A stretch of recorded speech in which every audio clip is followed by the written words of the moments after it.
بسم اللہ الرحمن الرحیم۔ السلام علیکم ورحمۃ اللہ وبرکاتہ۔ میرے جگر گوشوں اور آسمان کے چمکتے ہوئے ستاروں، آپ سب کا اس ویڈیو میں خوش آمدید اور مرحبا۔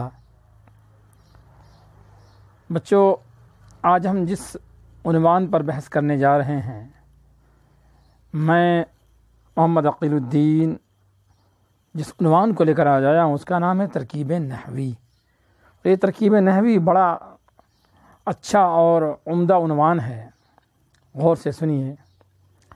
لیکن ترکیب سے پہلے جس بات کا جاننا ضروری ہے وہ یہ کہ جیسا کہ آپ کو معلوم ہے، ترکیب کہتے ہیں جملے کے اجزاء کو، جملے کے پارٹس کو جاننا ترکیب کہتے ہیں۔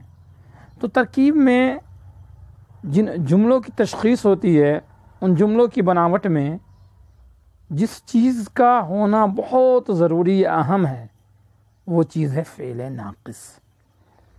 یعنی اس کے بالمقابل ایک تو فعل تام ہوتا ہے۔ فعل تام آپ کو پتہ ہی ہے، معلوم ہی ہے، یعنی مکمل جو بھی فعل ہوتا ہے، کمپلیٹ فعل۔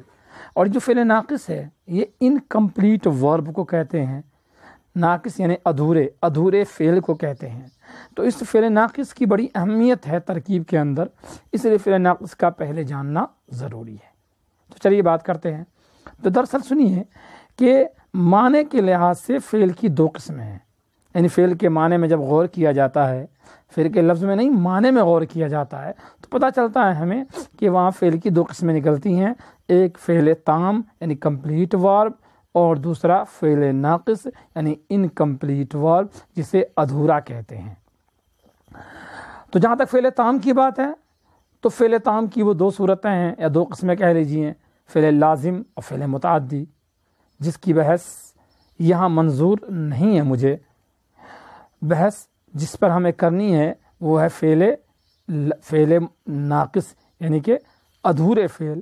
تو ہم فعل ناقص ہی کی پہلے بحث کرتے ہیں، وہی سمجھتے ہیں کہ آخر فعل ناقص ہوتا کیا ہے، کسے کہتے ہیں فعل ناقص۔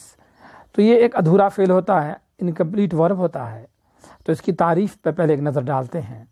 تعریف یوں ہے کہ یہ فعل دوسرے فعلوں کی طرح، جو فعل تام وغیرہ ہے ان کی طرح، یعنی فعل تام کیا تعریف ہے؟ تعریف یہی ہے نا کہ ایسا لفظ جس سے کسی کام کا ہونا کرنا معلوم ہو، ہونا کرنا وہاں معلوم ہوتا ہے۔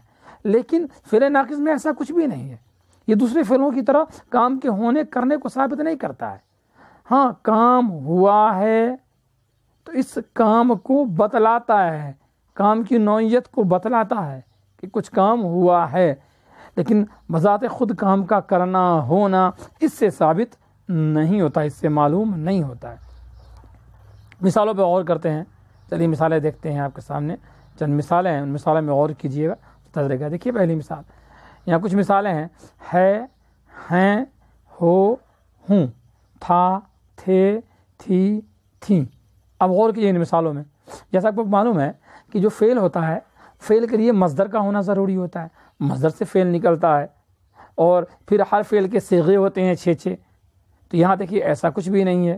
یہاں مستقل 4 الفاظ ہیں، ہو، ہوں، تھا، تھے، تھی، تھیں۔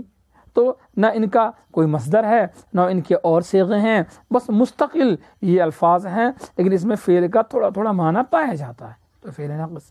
اس کے علاوہ کچھ اور مثالیں آپ کے سامنے ہیں۔ دیکھیے، ہونا، ہو جانا، بننا، بن جانا، لگنا، پڑھنا، نظر آنا، دکھائی دینا، معلوم ہونا۔ یہ سب بظاہر لگتا ہے کہ یہ مصدر ہیں، اور واقعی مصدر ہیں، اور ان سے افعال بھی بنتے ہیں۔ واقعی ہونا سے ہوا ہوتا ہے، ہو جانا سے ہو جاتا ہے، وغیرہ وغیرہ، لیکن دراصل یہ نہیں ہے۔ تو جب تک آپ ان افعال ناقصہ کو ذہن میں رکھیے، ان کو ذہن میں رکھنا ضروری ہے، اس کے بغیر کام نہیں چلے گا۔ جب تک گھر میں رہیے، پڑھتے رہیے، مسکراتے رہیے، لیکن ایک بات یاد رکھیں، ہمیشہ میں کہتا ہوں، گھر میں والدین کی اطاعت کریں، فرمانبرداری کریں۔ اسی سے آپ کو دو جہاں کی کامیابی ہے، اسی سے آپ کا پڑھنا بھی کامیاب ہوگا، اور دنیا میں دیگر کام بھی کامیاب